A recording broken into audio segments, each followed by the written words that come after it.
Bismillahirrahmanirrahim. Assalamualaikum warahmatullahi wabarakatuh.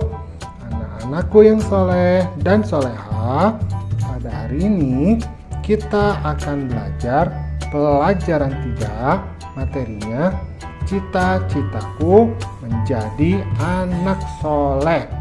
Nah, submaterinya orang jujur disayang Allah. Dari segi bahasa, jujur dapat disebut juga sebagai antonim atau lawan kata dari bohong atau dusta, yang artinya jujur itu berkata ataupun memberi informasi yang tidak sesuai dengan kebenaran. Nah, di sini ada contoh ya. Jadi Bapak Guru sedang memeriksa anak-anak yang sedang melaksanakan penilaian hariannya. Kata Bapak Guru, kerjakan penilaian hariannya dengan jujur. Nah, maksudnya adalah anak-anak ketika melaksanakan penilaian harian, mereka tidak boleh berbohong terhadap dirinya sendiri.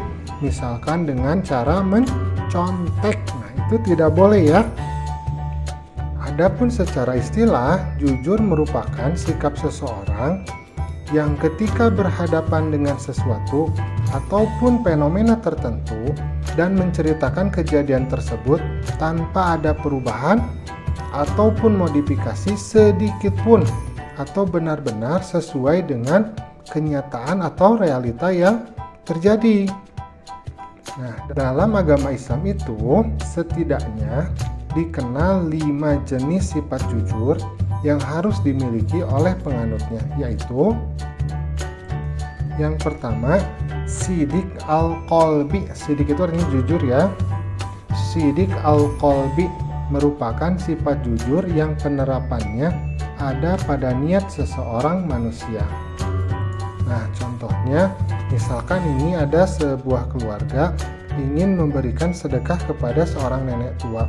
Maka niat dari awalnya itu ketika memberikan sedekah itu memang niat lillahi ta'ala, tidak boleh ada di dalam hatinya itu niat untuk pamer, untuk ria. Nah, seperti itu.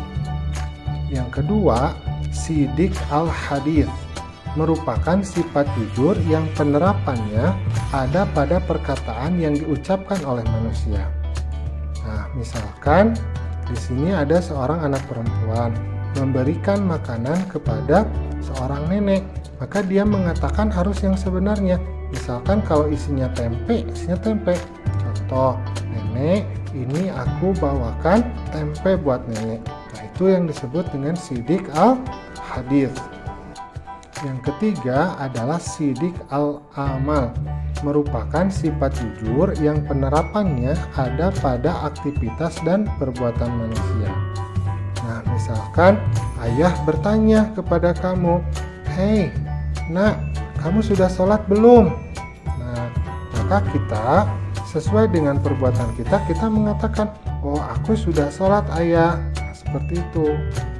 Dan kamu benar-benar melaksanakan sholat itu. Yang keempat adalah sidik al-wa'd, merupakan sifat jujur yang penerapannya ada pada janji yang diucapkan oleh manusia. Kalau kamu berjanji, misalkan, "Ibu, aku berjanji aku akan belajar nanti setelah maghrib."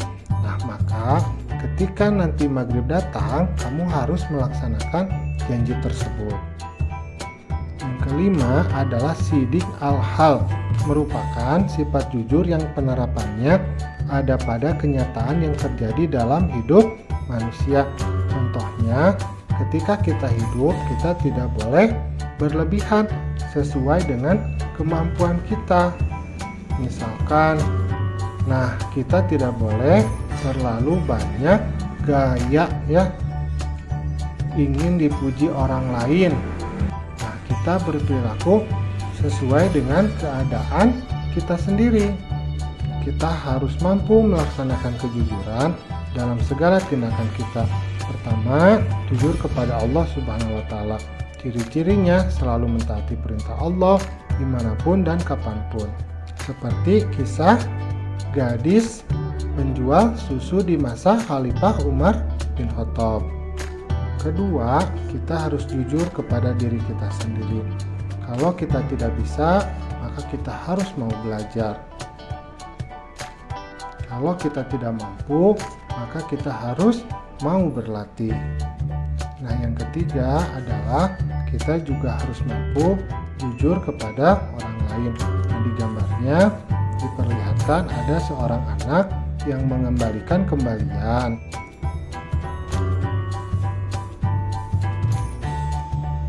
Alhamdulillah, pembelajaran kita pada hari ini sudah selesai.